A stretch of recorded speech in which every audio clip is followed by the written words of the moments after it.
রাস্তাটা আমরা মেরামত করতেছি। এটা কি খুব ভাঙা ছিল রাস্তাটা? ভাঙা ছিল, কেউ ধরে না দেখি আমি ওখানে করলাম বলো ভাই আমরা কাম করো তো দেখি টাকা না দেয় আমি ঘর দিয়ে দেবো মানে ভালো নাই,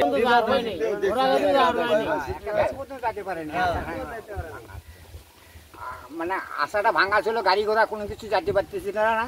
তা আমরাও নিজেরাই উদ্যোগ নিয়ে এই কাজটা আমরা করতেছি। এই রাস্তাটা কোন ইউনিয়নের মধ্যে? এটা এখন বোধহয় ভাঙামোড়ের মধ্যে বোধ হয় ভরতলি ইউনিয়ন শাখাটা ভরতলি।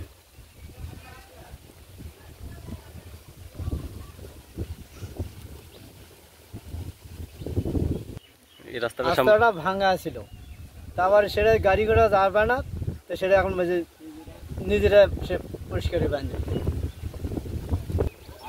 একবার যে হয় গো ভাই, গরমের দিনে কাম করে বানা হাউসে নামান তুমনি করা নেই। হ্যাঁ